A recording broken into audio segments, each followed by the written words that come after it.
Welcome back to another edition of William Hill's Inside Track, ahead of a corking weekend of flat racing action, and one of possibly the last time we say that in 2025, as the jump season very much on the horizon. But with Champions Day at Ascot coming up on Saturday, it's going to be utterly fantastic, and luckily we've got an utterly fantastic panel for you as well.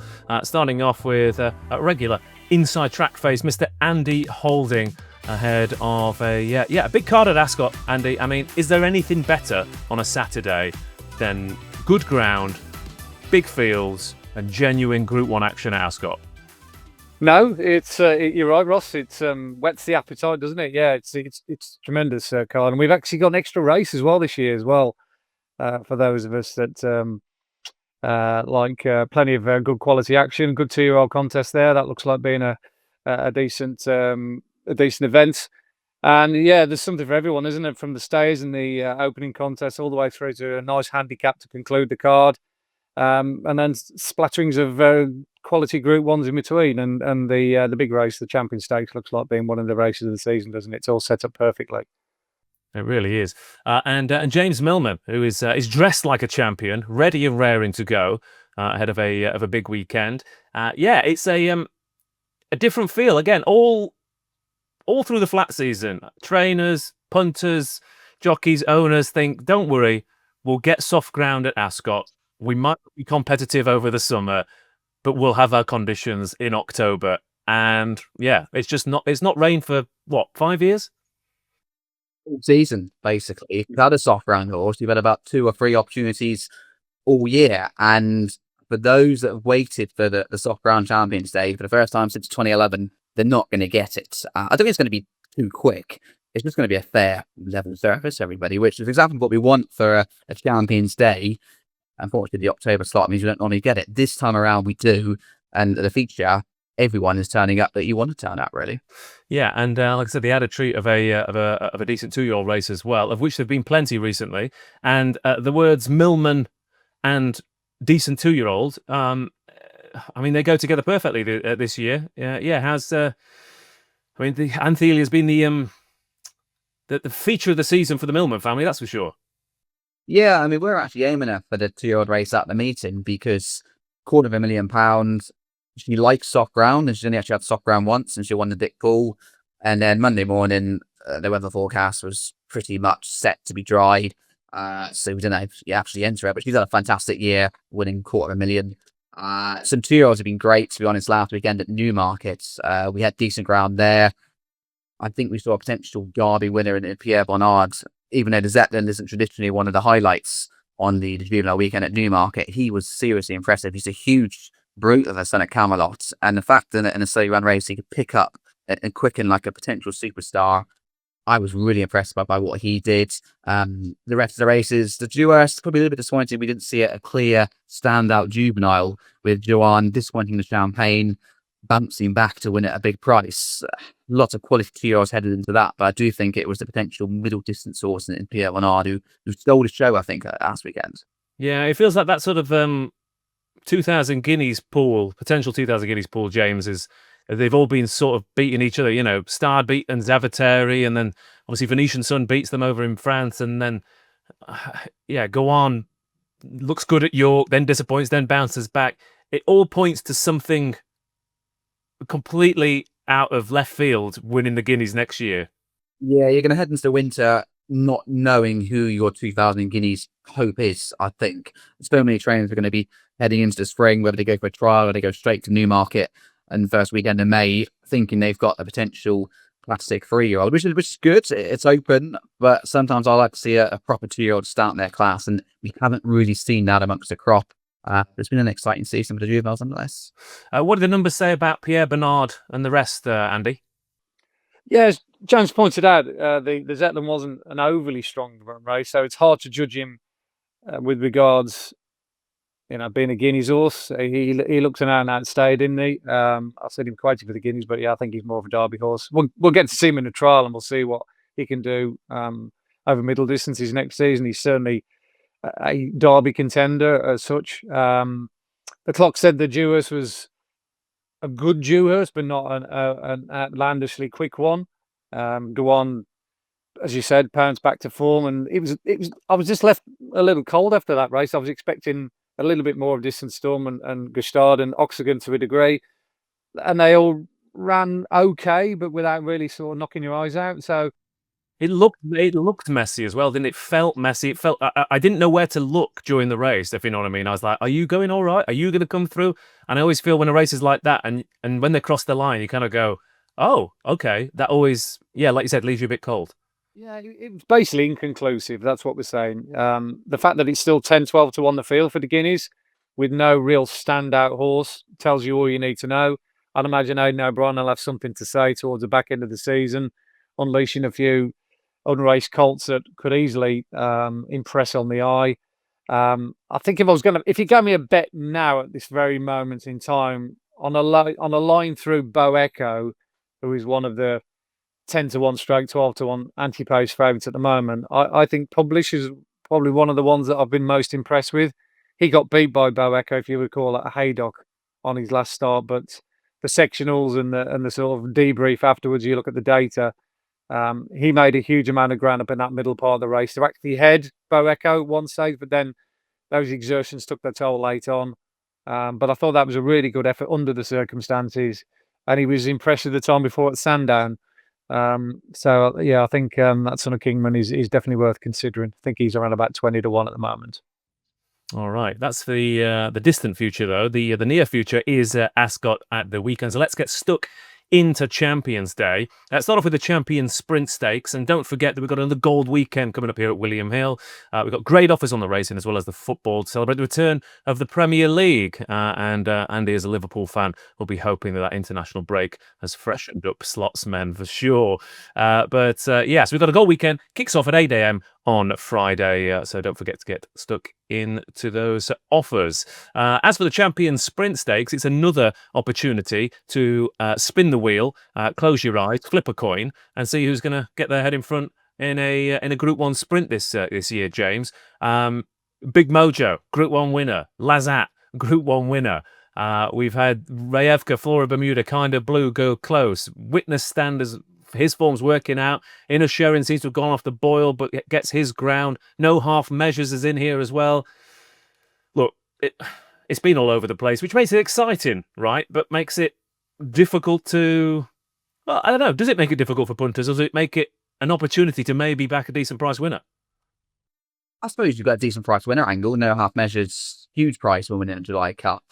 The Haydock Sprint Cup, I was a little bit marred by the draw bias. She had to be on the stand side rail. And for that reason, Big Mojo, I felt was a bit flattered where he raced. And Lazat, you can upgrade the efforts because out of the Wafnan trio, he was the one drawn lowest and just put him at disadvantage back at Ascot. I think he's probably one of the right market leaders. But Inner Sharon was actually the best of those drawn in single figures at Haydock. First time Tommy Eves actually got back on board in this season. He hadn't ridden him earlier on. He won first time back for Ryan Moore. Not quite so good in his next two starts, but I just felt there was a sign of him in the right direction last time at Haydock. And the form figures do not look great on recent starts, but that draw bias there at Haydock, he ran an absolute cracker to finish 6th behind Big Mojo. He's an overlooked double figure each way price, and because of the thicker mixed nature of the sprint division, I just felt it was wise to go for an each way angle into the contest, and I can see why he might bounce back, but with no clear standouts. Yeah, and I think it's easy to forget that he's 4 years old. I mean, he's barely in his career, is he? Especially as a sprinter, who we've seen over the past few years. 6-7 year olds. That's sprinters get a little bit faster as they get older as well. Yeah, and he looks so good as a 3-year-old.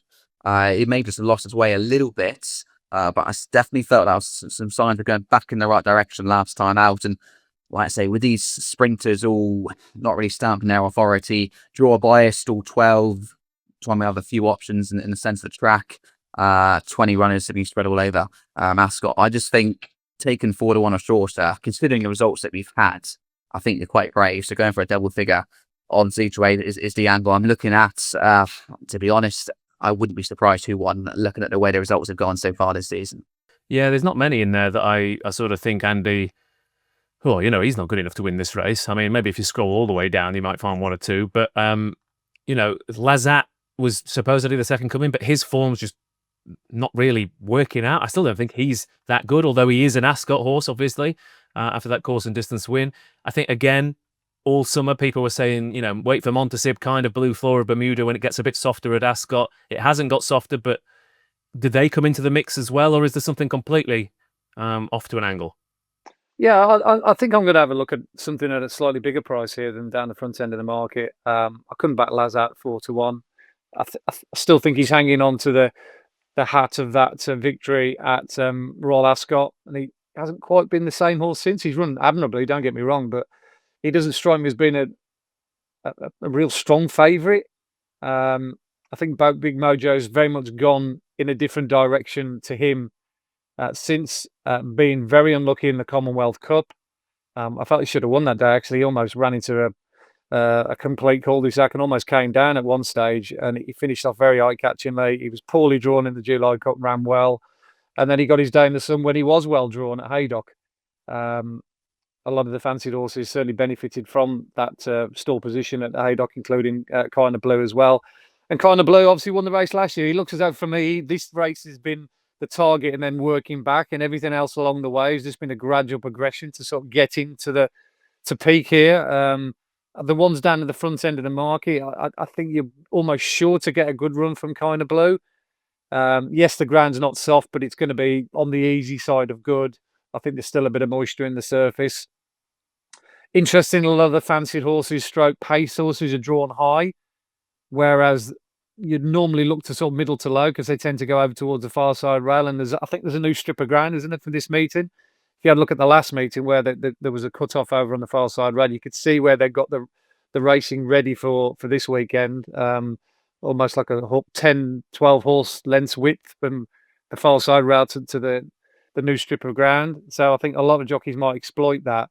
But yeah, the one I quite like, I think it's around about 20-25-1. He's always called King Kuan. Now, I normally like tipping horses that have run at Ascot before, so it kind of goes against the grain for me to mention him. I think virtually every winner in the last 10 years has had a run at Ascot at some stage. But I really do like this horse. He was second in the Renaissance Stakes last time out at the Curragh, behind Art's Power. Now, Art Power very much got first run on the field on that occasion. He's a very good horse to the Curragh, Art Power. And King Kuan was way off it halfway. He was being given a patient ride, almost like a typical Ascot ride. And he absolutely flew home. He would have won with a few more strides. He's got a huge engine, a massive cruising speed. And I just get the feeling that Paddy Toomey's, the fact that he's going to come over and roll the dice, and he doesn't often do that. He doesn't waste many bullets, Paddy Toomey. He'd only come over here with something that he genuinely thought could go well. I'd have to have a few quid on him at a big price. So yeah, he's around about 20-25-1, and yeah, he's the one that I'm probably going to hang my hat on. But oh god, yeah, it's wide. James has got a chance, and I've mentioned 3 or 4 that are all in the mix. Yeah, although the one you did mention, the solid one, the one I keep coming back to is Kind of Blue, who has run twice at Ascot, finished 4th in the Commonwealth Cup off the back of 2 novice wins, which was an absolutely monstrous run, and then won this last year in soft ground. But like you said, it's that progression, isn't it? He's not gone over the top. He's not done too much. He's clearly been primed for this. And Daniel Muscat as well has been riding him the past couple of starts as well. So it doesn't feel like it's sort of James Dole doesn't want to ride Kind of Blue. It's just that Wafnan have got a lot of bullets to fire. So yeah, he's the one. It's hard to have a place spot bank with a 20-run sprint, isn't it? But it's hard. He's the one for me. I think will definitely run a good race. I agree, Ross. Yeah, I think he's definitely place spot banker material. That's the sprint sorted then. Let's go to the Queen Elizabeth Stakes, the QE2, where we have, again, to be fair, another topsy-turvy debate, James, in terms of milers. I mean, we've got Battle of the Sexes as well. With Field of Gold coming up against the likes of Fallen Angel. Rosalian keeps getting beat, but people keep saying he's still the best miler. He's just unlucky. But at what point do you give up on that? And yeah, I mean, you could throw other Ascot horses in as well. Docklands and Never So Brave have really come to the table this year. But are we, despite what you're going to bet on, are we hoping that Field of Gold comes back and shows how good he was earlier in the season? Because like you said, with the 2-year-olds, it'd be nice to end the year with a miler where you're like, okay, he was definitely the best of the bunch? Yeah, if we stop the season before the Sussex Stakes, Field of Gold was that clear miler that stood out, a strong 3-year-old. All the talk about Kieran Schumacher and the 2000 Guineas, let the race go, etc., etc. And he looks so good in his next 2 starts. But he's had a busy start to his year. He was so impressive in the Craven. He didn't really train on as a juvenile last campaign. Now, he came back from the Sussex Stakes with an issue. We haven't seen him since then. They give him a lot of time to recover. And we've got perfect ground for him to return. Think of it was that traditional, soft, heavy ground Champions fixture. I would be very concerned about Field of Gold having held that time off. And against that, do you want to be taking a short price about a horse that last time did pick up a setback and last season didn't really build on his promise he showed in his earlier start? So I'm going to go elsewhere. Rosalia, you've mentioned, there's excuses every single time he runs. He retains plenty of ability. He's just perhaps not the superstar that they thought. Maybe the issue picked up at the end of last season that has carried on this year, and he's not quite the same horse as what he was. For an Angel, does absolutely nothing wrong. That's going to be tougher against the Colts and the Geldings. While Docklands, for me, if he was trained by a bigger name, I think he'd probably be half the price as what he is. Ascot, he is different class at this venue. He just comes alive. Remember, he was only third at Epsom heading into the Royal Meeting when he popped up under Mark Zara, just denying Rosalia and ding dong finish. I like his draw in stall 12 because Tom Marcanvard riding him. Field of Gold's in 14.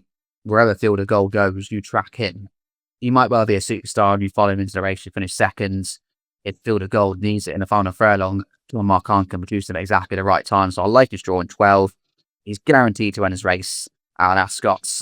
He's just so effective on the straight track. You're going to get double figure price. For me, you mentioned a play spot banker with kind of blue in the sprint. Docklands for me is your play spot banker in this race. Yeah, we could just have an Ascot straight line, couldn't we? With all the Ascot horses in the first 6 races.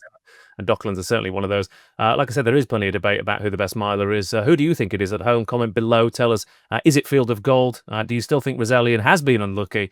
Or is Fallen Angel? Is she not getting her dues? She's won 3 on the bounce, and last time out, she just kept going and going and going. But, Andy, yeah, it's going to be, I think what James mentioned there as well, I'm going to pick up on the draw, because Field of Gold in 14, Rosalien in 15, Docklands in 12, and Never So Brave in 13. You've got, you've got 4 of the fancied runners, all Ascot horses, all drawn next to each other as well. So tactically, going to be fascinating. Yeah, and also on the other side of the track, you've got potential Ballydall Hatchet Job.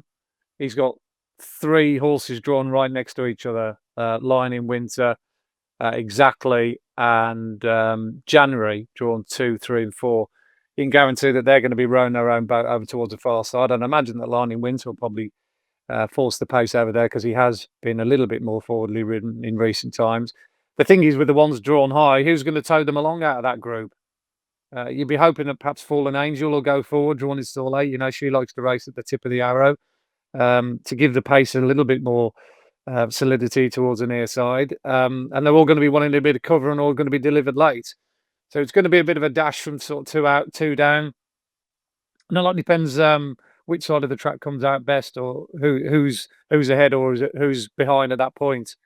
I'm a massive Rosalien fan. I haven't backed him this season because I've always thought he's been too short in the market.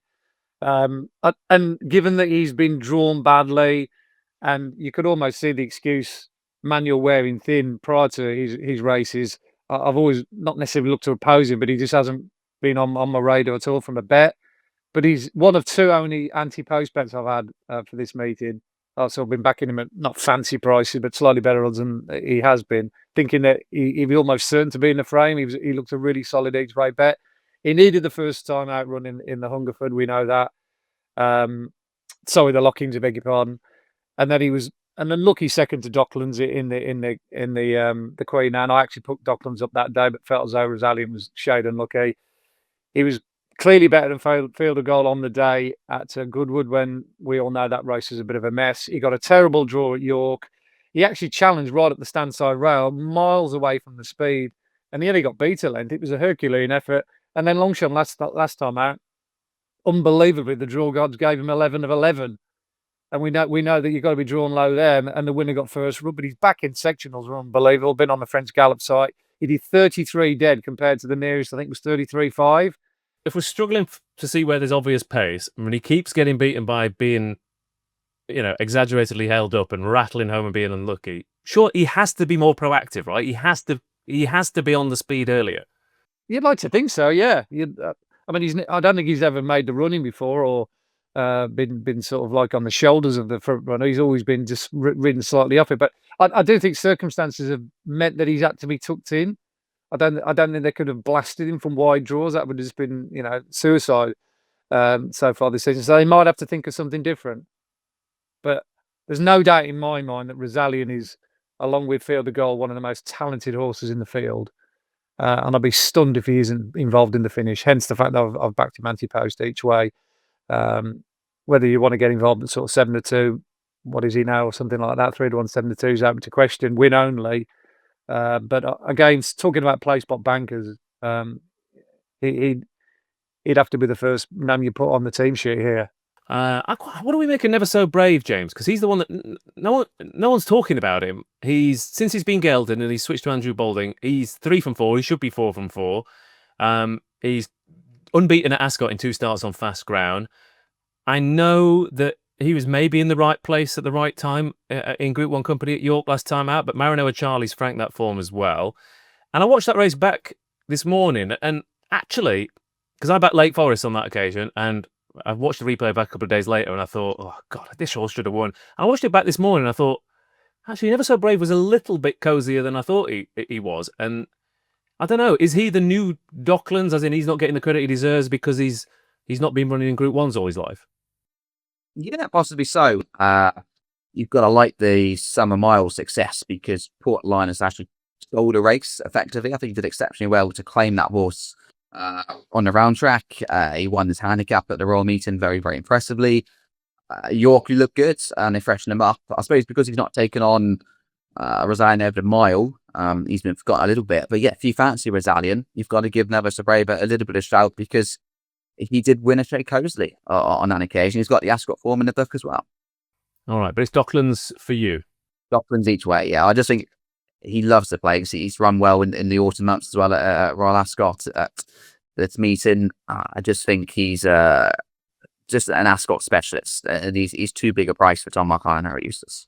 All right, Docklands, Rosalian, Never So Brave then for us three. It's not a bad combination forecast. I was going to say if you, I mean, I often do this as well, Ross, and I urge the listeners and the viewers to have a look at this. Perhaps perm a few of these races up. If you do a lot of the Ascot specialists at big prices, you could have like 2 in one race, 3 in another, 4 in another, blah blah blah, almost like a play spot perm. I mean, those 3 look really good down there. Rosalian, Never So Brave, Docklands, all solid course form, all coming in great nick. They're all drawn round next to each other, so we should get a good spin out of those 3. Absolutely. Right, let's move on to the Champion Stakes then. And don't forget you get best odds guaranteed on each and every race in the UK and Ireland this weekend as well. Just make sure you opt in to claim it and terms and conditions apply. As we go for the Champion Stakes, where I think terms and conditions applied certainly to many of the races over this trip this summer as well, as we have another chance to see Ombudsman versus Delacroix, but Calandigan just slotting himself in cheekily into the middle of those two. We've had 364 days, or we will have on Saturday, to wait to see Economics return back to the track, and Almacam as well, who has been waiting for his conditions all year and hasn't got them. And I feel like connections are just thinking, well, we've got to run him eventually. Let's go for the champion. But because of that, Andy, we've got 11 runners. We've got the horses we wanted to see going up against each other in Ombudsman and Delacroix. And like I said, Calandigan down in trip, Economics off the back of it. It's a fairy tale lineup, and let's hope it works out. Yeah, and just to kind of like press home the complexities of this race, if you fancy Ombudsman or Delacroix, you almost don't know which one's going to turn up in some respects, because you look at the Sandown run in the Eclipse and Delacroix has pulled it out the fire from absolutely no man's land, and he's quickened by the Ombudsman, albeit in a slowly run race. And you think, well, perhaps he's the best of the two. And then you look at the York race and Delacroix couldn't live with Ombudsman in a slightly more stronger heat. So you're spinning the coin with those two, to be fair. And obviously, Delacroix's gone on to prove himself in the Champion Stakes, and there's great vibes coming through from Ballydoyle as well. So I've been told. I've had a few messages this week saying he's even better than he was at Leopardstown. So it's a tough call between one of those two, but they are up against the mighty Calandigan, who I actually don't think has got enough credit for his overall profile, his durability, and his class over the last couple of years. He's been called one or two rude names because he kept finishing second, but similar to Rosalian, partly a lot of those seconds were just due to track position and the way the race panned out, rather than any any malice in the horse at all. How many horses actually winning Group 1s and finished second consistently? That's, you have so many up and down horses in and out. Oh, that was a good run, that was a bad run. Even that level of consistency at the very top level is admirable. Yeah, I felt he should have beaten City of Troy as well last year at York. He was too far back. It was a terrible ride by Barcelona in Maidan when he allowed, I think it was a Japanese horse, to scoot clear, and he was doing all his best work at the end. Things didn't quite pan out for him as well as it could have done the Coronation, but his last two runs have been excellent. He's winning the Grand Prix. St. Cloud was really good. Beat quality horses going away. Showed a really good turn of foot to win the King George. And I thought last year, people say, well, he got beaten this race last year, but he was drawn one. And as you know, Ross, drawn one round Ascot, this alarm bells ringing job that. And unfortunately, Stefan Pasquier rode him, went up the inside as well to challenge, just to put the tin hat on it.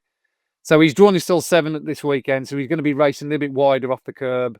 He should get a clear run down the middle. He's going to have his ground as well to really accelerate on. And you do need stayers to win this. And this race is going to be run at a brutal pace. They've obviously got Devil's Advocate in there for Ombudsman. So you want a horse who's going to get beyond at 1.25 miles, and he fits that bill. So again, like similar to Rosalium, he's one of the only 2 anti-post bets I've had at slightly better odds on a horse who's guaranteed to turn up. All right, Rosalian and Calandigan then. Nice each way double, Ross? It is. It's a lovely each way double, isn't it? It is an Andy Holding special. That it is. They they're going to run the race. They're going to be in the mix. They've got course form. They've got the speed figures. They've got the class. Yeah. I mean, you just don't need to overcomplicate sometimes, do you? That's it. I've been in this game long enough to know that if you start looking for different angles and going away from what you know, you tend to tie yourself in knots. So playing with a bit of a straight bat here, a bit of a Jeff Boycott job. Absolutely. All right. And James, I think you're singing from the same hymn sheet, but going to be interesting as well. We obviously partly the standout this summer has been pacemakers. We've got another one in here in Devil's Advocate, and when Delacroix did win at Sandown, it was speed, and Leopardstown as well. It was his movement. It was his ability to quick and clear of his rivals and use his track position. If this is a proper test, is it Calandigan versus Ombudsman? He needs that proper test because in the jockey's defences, he's very slow to stride. He does not break well, and you're not going to change that, which means he does always get left badly positioned, especially if he goes slow. You've got Mount Kilimanjaro as well for Ballydoyle, along with Devil's Advocate for Ombudsman. So you'd imagine that there's going to be a strong pace. That's my only slight negative with the bigger field with Calandigan, because I know he's going to be out the back. Just the way he walks out of stalls and doesn't really get into stride for the third square along. But as long as they go quick, the fact he stays 1.5 miles so well, as Andy says, it's going to bring his stamina into play. The only flying appointment is the economics, because he hasn't run all year. He bled in a race last year. If you go back to his Irish champion efforts, he looked very, very good. He looked very good at York when he won the Dante. He's a horse that goes well fresh. They'll be delighted that they're coming back on decent ground, because for a horse that has had blood vessel issues, you don't want to be running on heavy ground on the back of an absence. So he is interesting. As we knew it out at big prices outside of the top three of the Ombudsman and Delacroix round 3. I'm probably going to stick with Ombudsman. I just think Delacroix, if they go quick, he might be left a little bit vulnerable. But I'm surprised they're going again, because he was a proper stallion credentials from Leopardstown. Economics is the flying. I think Calandigan is the classy individual. He's been gelded. We've not seen him since he won at the King George. He's had a few options. He'll be fresh. As long as they go quick, which looks likely with the 2 pacemakers, I think his stamina will come into play, and he's the one to beat. Yeah, I do think Ombudsman again is the. It was said about Kind of Blue earlier on. I think it's worth remembering that he's lost 2 races in his career. They've both been at Sandown. One of them was to a Sandown specialist, and one was to a slightly freak win in Delacroix. But you have James horses who love race courses, and for whatever reason, Sandown doesn't see him at his best. But he was phenomenal at Ascot. He battered them at York, even though for 80% of the race everyone was focused on Burgcastle. It's still, again, it's easy to forget how easily Ombudsman did actually win that race. Yeah, he beat Delacroix 3.5 lengths. You ignore the pacemaker, they were in a group, and they themselves hadn't actually gone that quick because they ignored Raoul Pavlin. But for me, the Prince of Wales was his best run. So I think going back to Ascot isn't a plus point for William Buick's Mount. Speaking to William yesterday at Kempton, he's hopeful heading back there. I just think Clandagan, that stamina he's got over the mile and a half, might just play to key strengths. Nick out Barcelona, stall 7, it does make it easier for him to keep options open. As you mentioned, stall 1 last year, you are stuck down on near now, reducing what options you can do. But he is a tricky ride, like he's not straightforward. And again, and that's why he had to be gelded as a 3-year-old. But he's got some engine, and the Juddmonte form over 10 last year for me was also his best effort, even though he got beat by City Troy and probably should have won. That the sectionals he showed to pick up the ground he made, again, his own problem. But he's just a serious racehorse and the best racehorse in the race for me. All right, that's the Champions Stakes then. 2 for Clandagan, 1 for Ombudsman. The final race on Champions Day is the Balmoral Handicap. And don't forget, we've got extra place offerings each and every day at William Hill, and you still get best odds guaranteed on those extra place races too. And the Balmoral Handicap is one of those extra place races. And it is the typical 20-runner cavalry charge down Ascot with plenty of course horses, as you would expect. Native Warrior, Shout, Crown of Oaks, all in the winner's enclosure at the racecourse this year. And then you throw in the likes of Adeseg, who rarely runs a bad race, EBT's Guard, who you've got to love. Great Acclaim's been going through the order this year as well. Old favourites like Pedro and Holloway Boy. It feels like a lifetime ago that he was winning here as a 2-year-old. But yeah, Native Warrior, though, he just keeps doing it, Andy, in these big handicaps at Ascot. He's up to a mile, but every time he wins over 7, he looks like he'll absolutely love a mile. So it's rare that I sort of see a race of this nature and think, if I was a layer, I wouldn't want to be laying him. No, Carl Burke's become very adept at winning these kind of races. Won the Cambridge the last 2 years, and he's obviously got a bit of an Ascot specialist here on his hands here with Native Warrior.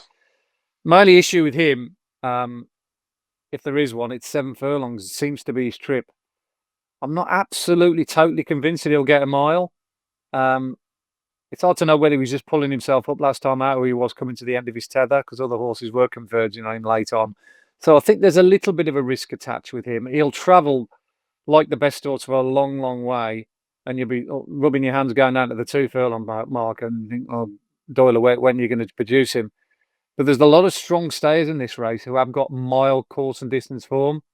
And that just slightly puts me off him at the price. One of them is Shout from the Ed and Simon Crisford axis. And I was really impressed with the way he won last time out. He'd run poorly early on in the season. I think it was in the Britannia Handicap when they tried him in the first time visor, which clearly didn't work. And then they rolled the dice with him again here last time. He cruised through the race. I put up EBT's Guard on my column on that occasion, and I was counting my money a furlong out. I thought, oh, this is definitely one. Travel like a dream. And then Shout just went by him as if he's standing still. Clearly, he's been saved, especially for this race ever since. If there isn't negative, he's a 3-year-old, and there's quite a few decent and strongly fancied 3-year-olds in this. Only Al Dari has won this race as a 3-year-old. It usually goes to an older horse with a little bit more experience, but I think a lot of those 3-year-olds arguably hadn't run here at the track before, if you go back and look at their career records, whereas Al Dari had and this fella has. So it's kind of like a bit of a mixed messages kind of stat that. I think you've got to also factor in David O'Mara. He's won it 3 times in the last 10 years. He's got Carulian Bay, who comes in here in really good order. He's won a couple of times at Goodwood, but he does handle Ascot. And also old Bo Pedro as well.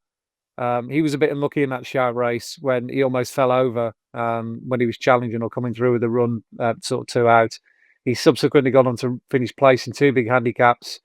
And even though he's 9, he's still certainly capable of getting in the mix. But look at the draw. You don't have to have a bet until they'll search you down at the post here, and you've got all the information you need prior to all those races running on early on in the card. But if I've got to put up one here, one now as my standout, it would be Shout. All right, Shout it is. Yeah, one of the ones you mentioned there, Cerulean Bay, I think just those last 4 runs. I mean, this is classic O'Mara, this as well. How many of these kind of handicappers, when they hit their stride, he just keeps going back to the well and he keeps going and going and going. And I can't remember the name of the horse that won the Golden Mile at Goodwood a few years ago, James, who'd won it.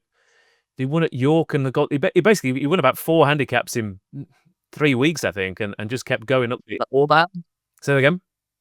All that? No, it was the other one. Blue, It was blue for you? No, it was even further back. Lots of handicappers with David O'Mara. Yeah, all right. This, go on a roll. Look, he's only a pound higher, Cerulean Bay, under the penalty than what he was at Goodwood 6 days ago. This is a much stronger race than the 2 Goodwood handicaps, though. We got lots of Ascot form. I suppose that's a slight negative for him, even though he's potentially well treated.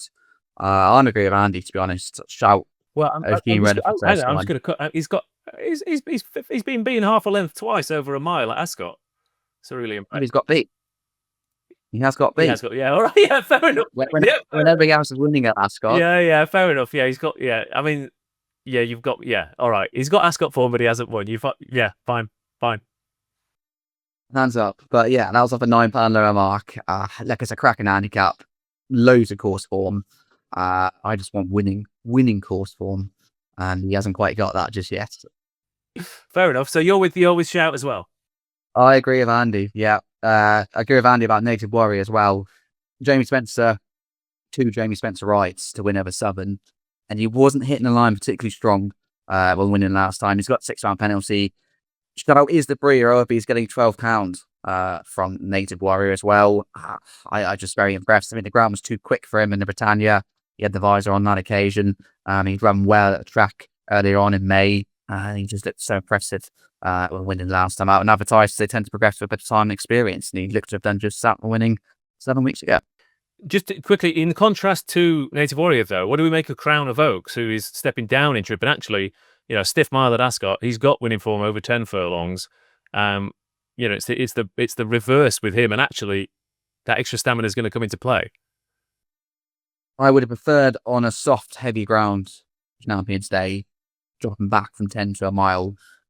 Wide William Hagger stepped him up to 10 furlong for the handicaps because he's not that quick. I think he might just get found out myself. And he went over to Ireland basically for a penalty kick and he got beat. This looks more stronger. The races he won at Ayr and Ascot perhaps weren't the most competitive. 79 to 99, he's up £20. William Hagger says keep his horses progressing. I just felt we need to do a little bit more. And again, you've got so many mile Ascot specialists that's a question mark for me.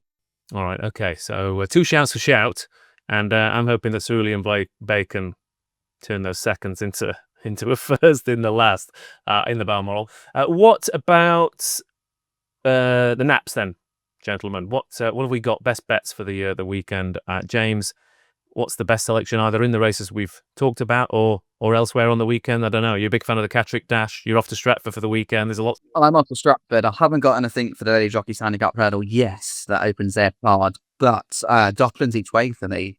I just think he loves Ascot. There's potential for some of his rivals to disappoint. He may not win, but I think he's got a cracking chance to be running into second or third. All right. Andy? Other bets for me, away from the ones we've talked about. I'm not overly struck on anything in the fillies and mares, I've got to be honest. But I'll definitely be back in Sweet William without Trawlerman in the opener, because 3-year-olds are 0 from 20 in that grueling staying contest. And we know that Gosden just has basically dominated that division all the way through the season. He said he was going to rough off Sweet William after winning at Doncaster, but he's going to roll the dice again. He loves Ascot. And I think he'll chase home Trawlerman, and he'll be sort of third favourite. So that means he'll be second favourite in the well out the favourite market. And I really like the way that Haggis 2-year-old is developing. Who runs in the second race division. He looked as though he was only going to win half a length at York, about a furlong down or half a furlong down, and then jockey just got stuck into him, gave him another little click, and he absolutely took off. I think there's a huge amount of promise or the potential of more to come for him. I think he's getting better with every run. His speed figures are actually a good deal better than the favourite based on the data that we've got. The favourite hasn't run a good time yet, even though he won the Mill Reef last time out. That wasn't a strongly run race at all. So I think Division could be well overpriced in the first race, and he's going to be again in that nice each way ballpark that I like, Ross, around about 5-1. All right, lovely stuff. Yeah, I think the solid one for is Ombudsman. I do think Ombudsman will win the Champion Stakes. I think the bigger prices are. I'll be throwing Never So Brave in there as well. I think Ombudsman, Never So Brave, Kind of Blue. They're the three for me who I think will all have all got ideal conditions, and yeah, the ones I'm kind of struggling to see downsides really with them. So again, Ascot horses back to the track, you gotta love it. So okay, there's a few selections then. Thanks for watching. Don't forget to like and subscribe to the Inside Track YouTube channel if you haven't done so already, and leave a comment as well. What do you fancy this weekend ahead of Champions Day at Ascot? The next episode will be a Cheltenham Showcase special, and in the meantime, check out all the odds at williamhill.com and on the William Hill app. And this show was brought to you by William Hill, 18+, and please gamble responsibly.